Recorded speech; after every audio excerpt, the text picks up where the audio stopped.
વધુ સમાચારમાં વાત કરીએ તો ધોળકા તાલુકાના કૌકા ગામે વોરા મુસ્લિમ સમાજના લગ્ન પ્રસંગ દરમિયાન ફૂડ પોઈઝનિંગની એક ઘટના સામે આવી. લગ્નમાં સામસામે મીઠાની રસમ દરમિયાન મીઠાઈ ખાધા બાદ પ્રાથમિક અંદાજ મુજબ 50થી વધુ લોકોને ફૂડ પોઈઝનિંગની અસર થઈ હોવાનું જાણવા મળ્યું. લોકોને ઉલટી તેમજ ઉબકાની તકલીફ થતા ગામની નૂર હાઈસ્કૂલમાં સારવાર માટે ખસેડાયા છે. આ ઘટનાની જાણ થતાં ધોળકા વટામણ અર્બન હેલ્થ સેન્ટરના સ્ટાફ સાથે ધોળકા વટામણ સહિતની 108 એમ્બ્યુલન્સ સ્થળ પર આવી પહોંચી હતી અને ઇજાગ્રસ્તોને તાત્કાલિક સારવાર માટે ખસેડાયા હતા. તો ધોળકાના કૌકા ગામે આ ઘટના બની છે. 50 લોકોને એકસાથે ફૂડ પોઈઝનિંગની અસર થઈ. લગ્ન પ્રસંગમાં મીઠાઈ ખાધા બાદ ફૂડ પોઈઝનિંગની અસર થઈ હોવાનું સામે આવ્યું છે. લોકોને ગામની નૂર હાઈસ્કૂલમાં સારવાર માટે ખસેડાયા. આરોગ્ય સ્ટાફ અને એમ્બ્યુલન્સ ઘટના સ્થળે પહોંચ્યું અને કૌકા ગામે લગ્ન પ્રસંગમાં આ ફૂડ પોઈઝનિંગની ઘટના બનવા પામી છે. રાત્રે દરમિયાન આ ઘટના બની હોવાનું સામે આવ્યું છે. તો કૌકા ગામે લગ્ન પ્રસંગમાં ફૂડ પોઈઝનિંગની ઘટના. મીઠાઈ ખાધા બાદ 50થી વધુ લોકોને ઉલટી અને ઉબકા. 108ની 5 એમ્બ્યુલન્સ અને આરોગ્ય વિભાગની જે ટીમ છે તે ઘટના સ્થળે પહોંચી હતી. જે 50 લોકોને ફૂડ પોઈઝનિંગની અસર થઈ છે તેઓને સારવાર માટે ખસેડાયા છે.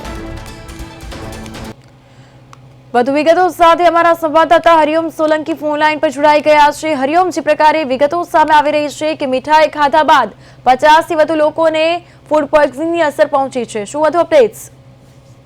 જી ચોક્કસથી ધોળકાના કૌકા ગામની આ ઘટના છે. ગઈ સાંજે એક લગ્ન પ્રસંગ હતો અને લગ્ન પ્રસંગમાં મીઠાઈ ખાવાની રસમ અદા કરવામાં આવી રહી હતી અને તે સમયે મીઠાઈનું ભોજન લીધા બાદ 50 જેટલા વ્યક્તિઓને અચાનક ઝાડા ઉલટી અને આડઅસર દેખાવા માંડી અને ફૂડ પોઈઝનિંગની આડઅસર દેખાતા જ તાત્કાલિક અસરથી અર્બન સેન્ટરનો સ્ટાફ કૌકા ગામે દોડી આવ્યો હતો.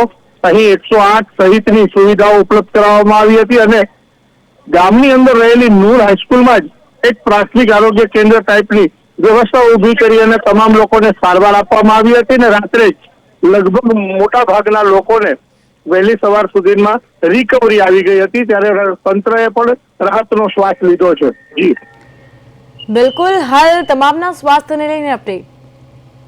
જી હાલ 2 કે 3 લોકો જ એવા હતા કે જેમને થોડી વધારે તબિયત ખરાબ હતી. બાકીના તમામ લોકોનું સ્વાસ્થ્ય હાલ સુધારા ઉપર હોવાનું તંત્ર જણાવી રહ્યું છે અને લગભગ સ્થિતિ કાબુ હેઠળ હોય તેવું તંત્ર જણાવી રહ્યું છે. હરિયમ, ફૂડ એન્ડ ડ્રગ્સ વિભાગની ટીમ દ્વારા સેમ્પલ લેવામાં આવ્યા છે, તેને લઈને કોઈ અપડેટ્સ? જી એના માટેની પણ કાર્યવાહી હાલ હાથ ધરવામાં આવી છે. ડ્રગ વિભાગ, ફૂડ ડ્રગ વિભાગ ત્યાં પહોંચ્યું છે અને સ્થાનિક આરોગ્યના અધિકારીઓ પણ ઘટના સ્થળે પહોંચી અને આ તમામ કાર્યવાહીને આખરી ઓપ આપી રહ્યા છે. બિલકુલ હરિઓમ, માહિતી બદલ આભાર.